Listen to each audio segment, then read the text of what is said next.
Bonjour et bienvenue sur votre tuto Vega spécial confinement. Je suis Valentine, chargée de partenariat pour le logiciel Vega et je vais t'accompagner tout au long de ces tutos. Alors si tu as des questions, n'hésite pas à me les poser sur mon Facebook à Valentine Vega ou bien directement par mail à valentine@vega-logiciel.fr. L'ensemble de ces tutos que nous vous proposons avec mon équipe a pour objectif de te familiariser avec les logiciels de gestion et de télétransmission et bien sûr de te présenter le logiciel Vega. Dans ce premier tuto, nous allons aborder ton installation en libéral sur fond de télétransmission. C'est parti? Allez, c'est parti. Ça y est, le confinement est terminé, ouf, enfin. Et tu as même brillamment soutenu ton mémoire, que tu as eu le temps de préparer, et obtenu évidemment ton diplôme. Un autre marathon s'annonce, celui de ton installation en libéral. La première étape va être d'abord de contracter une RCP auprès de ton assureur. Une RCP, c'est une responsabilité civile professionnelle qui est obligatoire pour tous les professionnels de santé. En fait, elle va permettre d'assurer d'éventuels dommages que tu pourrais causer à tes patients.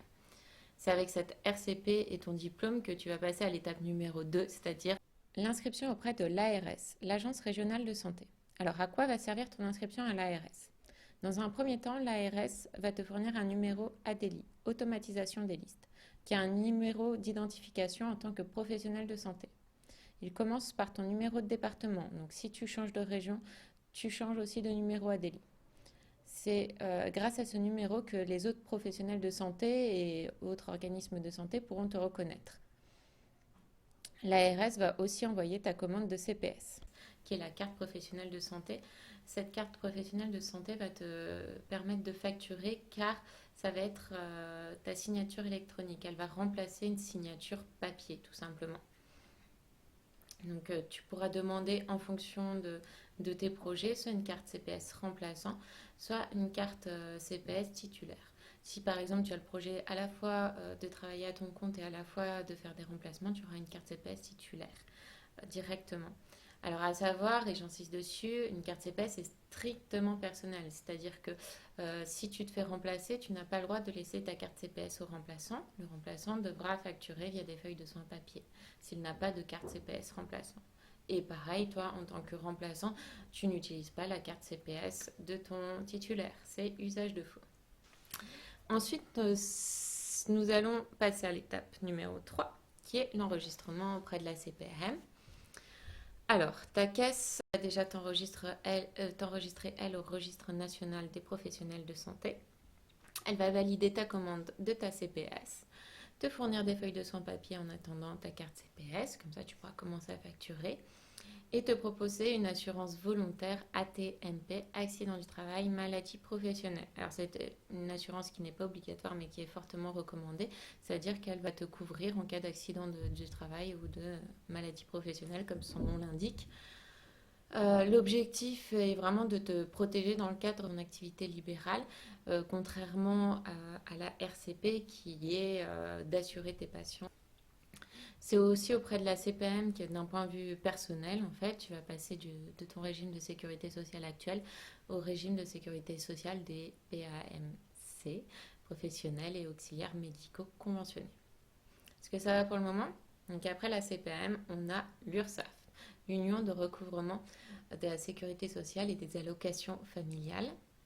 Donc c'est l'organisme en fait qui va calculer et récupérer toutes les cotisations sociales, de la sécurité sociale, des affaires familiales, des allocations familiales, la dette sociale, qu'est-ce qu'il y a d'autre, la cotisation sociale généralisée, etc. etc.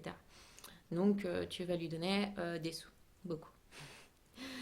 Et l'URSSAF va te donner un numéro SIRET qui va te permettre de t'identifier auprès de différents organismes plutôt administratifs, cela.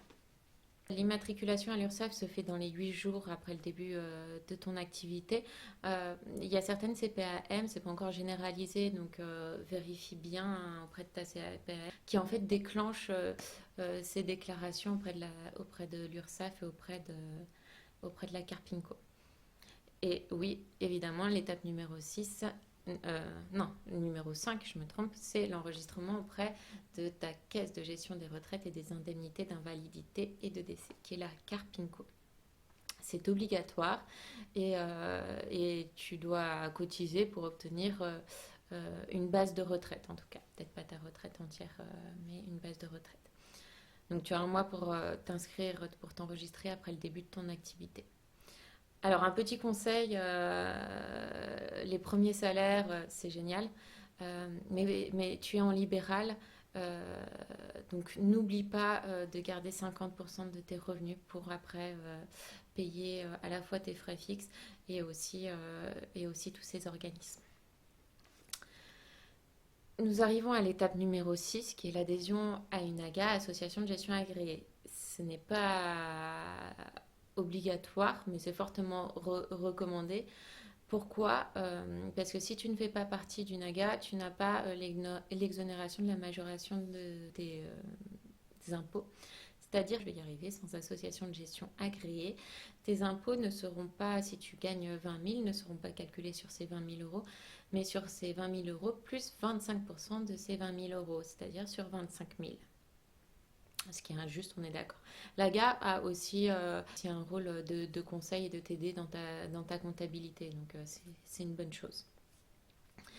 Et nous arrivons du coup à l'étape numéro 7, qui n'est pas la moins importante, qui est le choix d'un logiciel de gestion et télétransmission.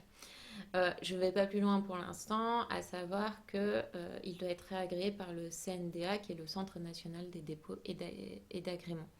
Les logiciels sont des entreprises privées, mais elles répondent à un cahier des charges Sésame Vital, ce qui fait qu'ils ne peuvent pas faire n'importe quoi et qu'ils sont très encadrés.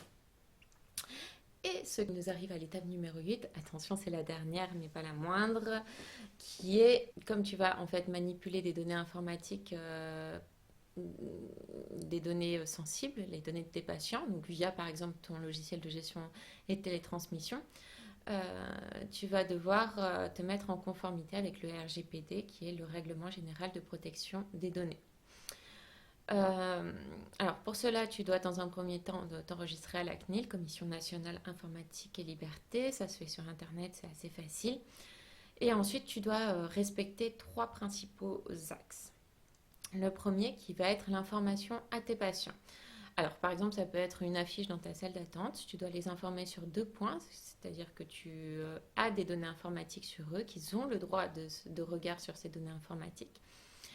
Et que si ils estiment que ces données ne sont pas correctes, sont erronées, il a le droit de te demander de les modifier. Tu dois aussi les informer que ces données sont conservées 20 ans après la dernière séance, donc 15 ans d'archivage. Ça, c'est la partie information. L'étape 2, ça va paraître peut-être assez logique, mais il faut mettre en place ces mesures. Ça va être la protection, donc c'est-à-dire un mot de passe par exemple sur ton ordinateur professionnel, ça va être des mots de passe sur tes applicatifs si tu utilises une application de bilan par exemple, un mot de passe sur ton application de bilan, un mot de passe évidemment sur ton logiciel de gestion et de télétransmission. C'est peut-être judicieux du coup d'avoir aussi un ordinateur professionnel et un ordinateur personnel. Alors cela pour 2 raisons. La première assez logique qui est si jamais tu pars en vacances et tu te fais remplacer, tu peux partir en vacances avec ton ordinateur personnel et regarder des films en cas de vacances pluvieuses et du coup laisser à ton remplaçant l'ordinateur professionnel. Ça peut éviter aussi dans un second temps des mauvaises manipulations par tes proches et du coup un accès involontaire à des données patients qui ne devraient être vues que par toi-même. À savoir que chez Vega, toutes tes données sont conservées sur ton ordinateur. C'est toi qui vas sauvegarder régulièrement tes données. Le gros avantage, c'est toi seul à ces données. Et comme tu es le seul responsable, c'est mieux que ce soit toi seul qui ait ces données. Si par exemple tu utilises un applicatif sur Internet et que tu rentres des données patients qui sont des données sensibles, les données que tu manipules sont des données dites sensibles, Si cet applicatif se fait pirater, c'est toi qui seras le seul responsable. C'est-à-dire que le patient peut se retourner contre toi, mais toi, tu ne peux pas te retourner contre l'applicatif. Voilà. Ça, donc c'est pour la partie protection. Et la dernière partie, ça va être la mise à jour de registre, en fait. Donc au début de ton activité, tu vas mettre en place des fichiers Excel. Alors un premier que moi j'appelle un peu un sommaire, c'est-à-dire que tu vas énumérer tous les traitements dans lesquels il y a des données informatiques de tes patients. Donc, par exemple, si tu utilises le logiciel de gestion Vega, tu vas mettre Vega. Il faut décrire qui est responsable de ce traitement, donc qui est responsable de ce logiciel de gestion. C'est toi, si toi tu es titulaire. Et depuis quand il a été créé, à quoi sert-il, etc., etc. Dans une deuxième partie, tu vas faire pour chaque applicatif où tu as des données informatiques, rentrer un peu plus dans les détails, c'est-à-dire qui a accès à toutes ces données, est-ce que ce sont des données sensibles. Si par exemple tu es un remplaçant, eh ben, tu dois marquer qu'il a eu accès à ces données de temps à temps, etc., etc.